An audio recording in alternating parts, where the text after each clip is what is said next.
மனிதர்கள் பல விதத்துல பெருமை கொண்டிருக்கிறாங்க. நான் என்று தன்னை உயர்த்தக்கூடியவங்களா இருக்கிறாங்க. இந்த பெருமையை ஜெயிக்கணுமா? இதையெல்லாம் இயேசு எப்படி ஜெயித்தார்? கர்த்தருடைய வார்த்தையை கொண்டு ஜெயித்தார். அதே போல நாம என்ன செய்யலாம்? கர்த்தருடைய வார்த்தையாகிய ஆவியின் பட்டயத்தை நம்ம கையில எடுக்கணும். அந்த வார்த்தையை கொண்டு ஜெயிக்கணும். கர்த்தருடைய வார்த்தை புத்தகத்தில் எழுதி இருக்கிறதுனால ஒரு ஆசீர்வாதமும் நமக்கு கிடைக்க போவதில்லை. பைபிளில் இருப்பதனால் நாம் ஆசீர்வதிக்கப்பட முடியாது. அதை வாசிக்க வேண்டும், அதை மனனம் செய்ய வேண்டும், அதை நம்முடைய வாழ்க்கையில நமக்கானதா உரிமை பாராட்ட வேண்டும்.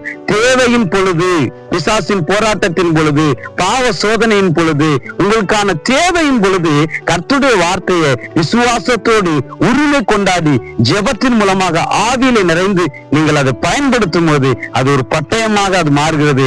அதன் மூலம் பிசாசையும் பிசாசின் ஆயுதங்களையும் நாம் ஜெயிக்க முடியும். கர்த்தருடைய வார்த்தையில் ஜெயம் இருக்கிறது. அந்த ஜெயத்தை சுதந்திரிக்க ஆண்டவர் உங்களுக்கு உதவி செய்வாராக. உங்களுக்காக நான் ஜெபிக்கிறேன். பரிசுத்த பிதாவே, உமக்கு நன்றி செலுத்துகிறோம். அருமையான இந்த சத்தத்தை கேட்கிற வாலிப தங்கச்சி, தம்பி, ஆண்டவரே, மூத்த கர்த்தருடைய ஊழியர்கள் யாவருக்காக நாங்கள் ஜெபிக்கிறோம்ப்பா. இன்னைக்கு பிசாசை ஜெயிக்க கூடாதவர்களா இருக்கிற தேவனுடைய பிள்ளைகள் வார்த்தையில் இருக்கிற அந்த வல்லமையை சுதந்திரித்து பிசாசை ஜெயித்து ஜெயம் பெற்றவர்களா இருக்க உதவி செய்கிறாங்க.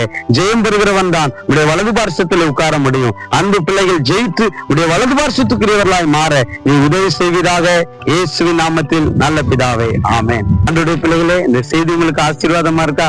ஆசீர்வாதமா இருக்கும் என்று நாங்கள் நம்புகிறோம். எங்களுக்காக நீங்க ஜெபம் பண்ணிக்கோங்க.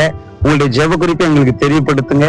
உங்க கருத்து எதுவா இருந்தாலும் அதை நீங்கள் எங்களுக்கு தெரியப்படுத்தும்படி உங்களை அன்பாய் கேட்கிறோம். அது மாத்திரம் இல்ல, நம்முடைய லேவின் மினிஸ்ட்ரிக்காக ஜெபம் பண்ணிக்கோங்க. உற்சாகமான உதாரத்துவமான காணிக்கையினால நீங்க தாங்குங்க. அப்போது இன்னும் மேம்படுத்தப்பட்ட நல்ல கேமராவையும் கொண்டு மைக்கையும் கொண்டு தெளிவாக நாங்கள் உங்களோடு கூட கர்த்தருடைய வார்த்தையை கொண்டு வருவதற்கும் மற்றும் அநேக ஊழியர்கள் உங்களுக்கு செய்து கொடுப்பதற்கும் அது உதவியா இருக்கும்.